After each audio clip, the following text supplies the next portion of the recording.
It really is quite a unique sight, is it not?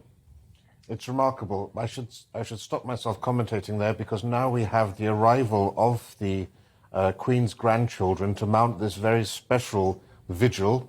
As we reported, the Prince of Wales and Prince Harry, Duke of Sussex, are both wearing uniforms. They're wearing the uniforms of the Blues and Royals, of which they're both officers, having been raised to captain, even though they're now majors also in the British Army. We see Prince William wearing the sash of the Order of the Garter with his golden, diamond and platinum Jubilee medals and the Garter Star, remembering the Platinum Jubilee was just a couple of months ago.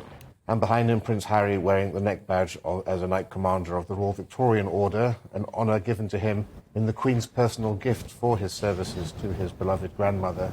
And behind them we have the rest of the royal family, Princesses Beatrice and Eugenie, the daughters of the Duke of York, and behind there we have Zara Tindall, and next to her we have... difficult to see here.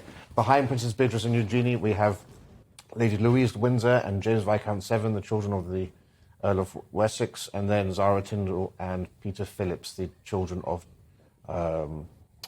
Princess Anne, Princess Royal, and they will mount the guard, with Prince William standing at the head of the coffin and Prince Harry standing at the foot of the coffin. Rafe, I think I'm right in saying that it's the first time that Prince Harry has been seen in military uniform like this since 2020.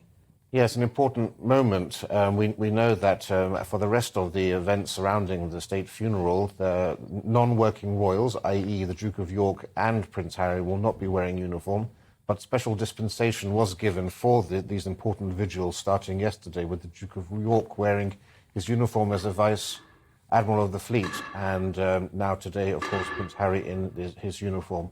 Now we have an officer of the Welsh Guards has struck the floor 3 times, which is the signal for the changing of the vigil, and now we will see them take their positions.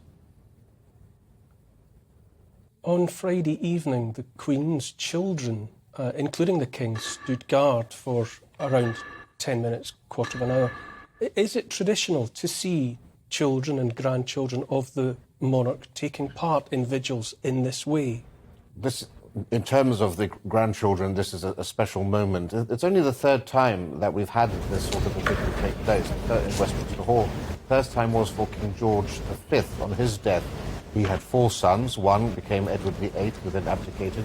George VI, his brother, and their 2 younger brothers, the Duke of Gloucester and the Duke of Kent. They all stood vigil. That was in 1936. That wasn't seen again until 2002, when Her late Majesty Queen Elizabeth, the Queen Mother, lay in state at this very spot, and there her 4 grandsons stood at vigil: the Earl of Wessex, the Duke of York, the Prince of Wales, as he then was, and Viscount Linley, now the Earl of Snowdon, Princess Margaret's son. The unique thing that happened yesterday was that Princess Anne, the Princess Royal, became the first woman ever to stand vigil, although now, of course, we see further granddaughters of the Queen standing vigil too. Lord Taylor of Warwick, it's quite a sight, isn't it, to see the members of the public moving past in this way, and also encountering the Queen's grandchildren keeping a vigil. It's a memorable moment, to say the least, for those people witnessing. Neil, it shows the power of pageantry. It's a very public event, but also personal, because you have the family, the grandchildren there. And pageantry we do probably better than anyone else in the world, as Rafe would probably agree. Yes. I'm hoping, though, that it's not just a moment, but a movement, bringing the nation together in healing. Quite something it's that contrast of the very rigid formality of what we see in relation to the Queen's coffin and the behaviour there of her grandchildren, and the informality of the members of the public, walking past in just everyday clothes. It's a strange conflation, isn't it? It's a very good point to make. I often say that the monarchy has served as a rock for the nation, providing constancy at times of trouble.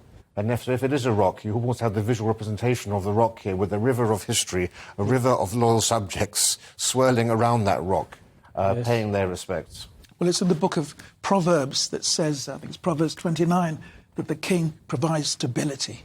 And this is what we're seeing here in very troubled times.